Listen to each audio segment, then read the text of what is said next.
Halo teman-teman, perkenalkan nama saya Edmund Jet, biasa dipanggil Lemon. Saya bekerja di Decathlon Alam Sutera sebagai bicycle mechanic. Halo semua, nama gue Janes. Gue dari Decathlon Bekasi, Summarecon Bekasi. Posisi sebagai OSL part-timer cycling. Ya, halo. Nama gue Timothy. Gue di Decathlon Pondok Indah baru sekitar 3 bulan. Sebelumnya gue di Decathlon Alam Sutera hampir 4 tahun. Gue di sini di departemen running, tapi gue juga suka sepeda di sini. Jadi, halo, salam kenal, gue Timothy.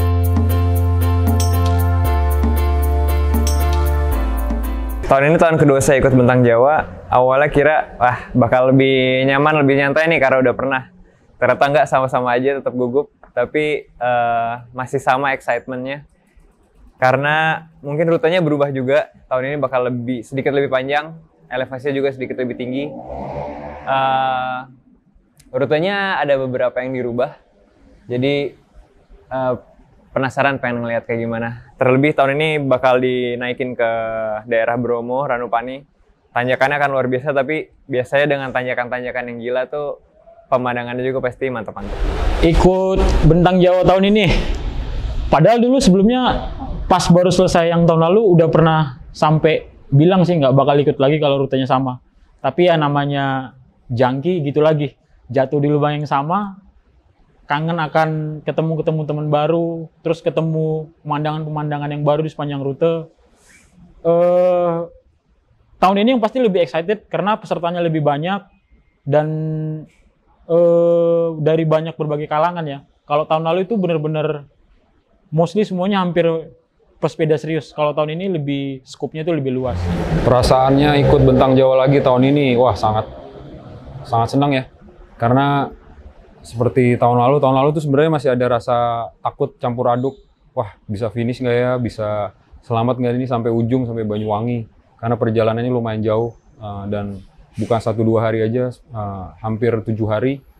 Jadi tahun ini karena gue pribadi udah pernah tahun lalu dan alhamdulillah finish, jadi udah tahu nih patokan-patokannya di mana gue bisa istirahat, di mana gue bisa agak nge-push supaya di hari itu gue bisa selesai dan tidur lebih cepat, istirahat lebih cepat. Perasaannya tahun ini gue seneng karena ini jujur aja waktu gue buat ngobrol sama diri sendiri gitu. Karena buat gue tuh, gue senengnya orangnya kemana-mana sendiri, lari sukanya sendiri, sepedahan juga sukanya sendiri. Nah ini kebetulan ini kan unsupported events ya. Jadi tidak ada komunitas, tidak ada orang yang boleh support kepada peserta. Jadi semua tergantung kepada diri sendiri. Jadi itu istilahnya gue suka sama prinsip eventnya. Dan balik lagi ke tadi, gue bisa ngobrol sama diri gue sendiri selama 6-7 hari, mau ketemu orang baru di perjalanan. Kadang-kadang mereka sampai tahu nama kita karena mereka mungkin lihat di sosial media dan ikutin jejak virtual kita ya. Jadi senang banget tahun ini bisa ikut lagi. Terutama buat panitia, terima kasih udah bisa kasih kesempatan buat ikut.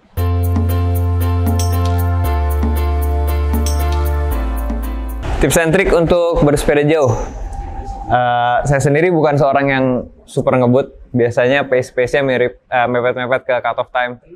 Jadi untuk saya sendiri lebih ke enjoyment of the ride. Lebih ngefokusin ke menikmati perjalanan. Jadi biasanya saya ada target hariannya. Kalau misalnya udah ngantuk, sebelum jam yang harusnya berhenti ya tidur, power nap sekitar 15 menit. Baru nanti pas waktunya tidur. Jadi paling pertama harus punya target dulu berapa. Dan pastiin targetnya yang make sense. Kalau bisa punya 2 target. Satu target besar sama target kecil. Jadi minimal kalau target besar nggak nyampe, kita masih tahu nih target kecilnya bakal masih aman untuk cut off time. Jadi tadi tidur itu penting banget. Karena kita butuh recovery untuk hari selanjutnya. Selanjutnya makan.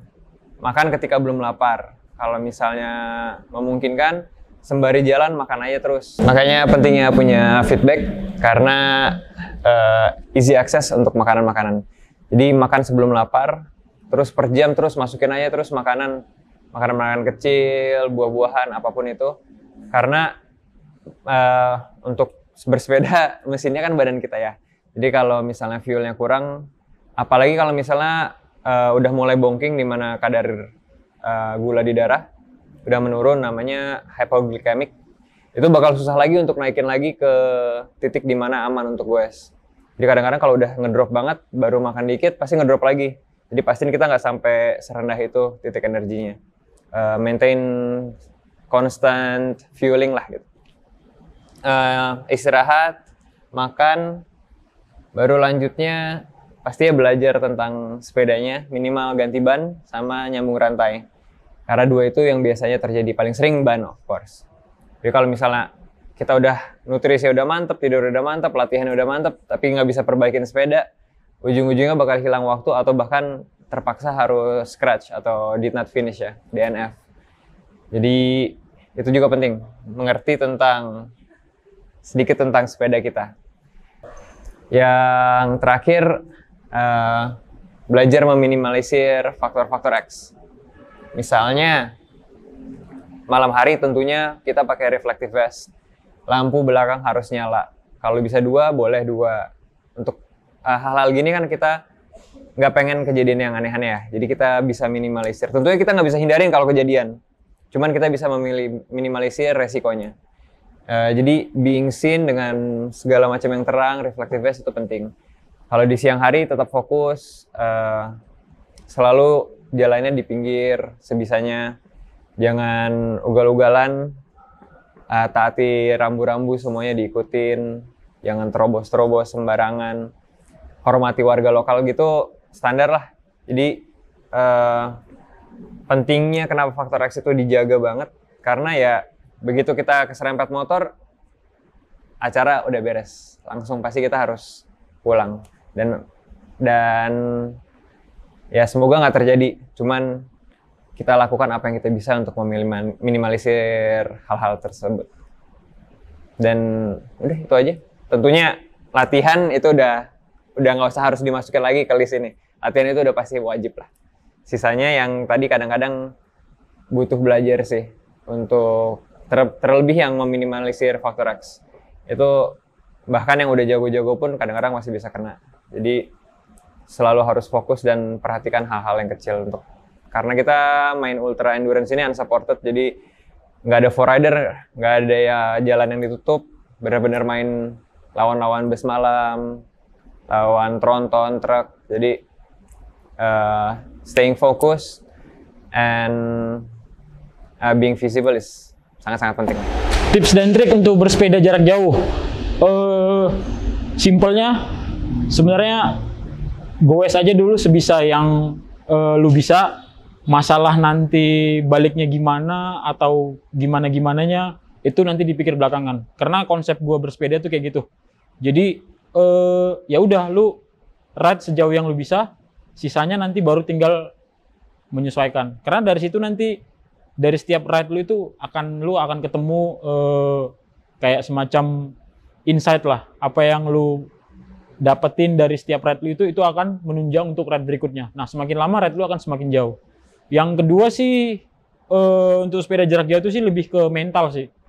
Karena ada idiom tuh di ultra atau di endurance sport, untuk finish itu sebenarnya mental adalah 80%.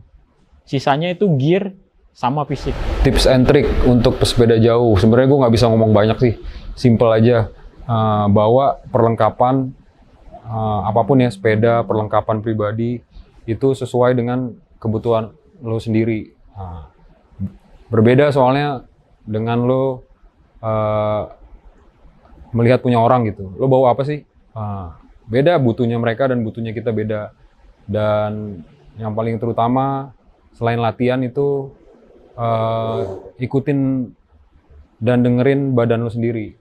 Jangan karena lagi terutama lagi lomba, ngelihat banyak orang lagi pace-nya lebih cepat dari kita ikut-ikutan lah istilahnya. Jadi itu yang kadang buat kita bisa aja nggak lanjut, bisa aja berhenti di situ.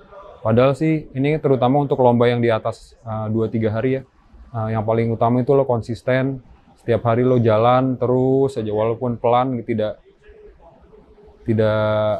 dalam pace yang cepat gitu, nggak apa-apa. Ya ikutin diri lo sendiri. Kalau diri lo sendiri waktu itu lo lagi pingin istirahat ya istirahat. Kalau lagi pingin lagi enak ya agak kenceng, nggak apa-apa. Jadi intinya dengerin badan dan diri lo sendiri.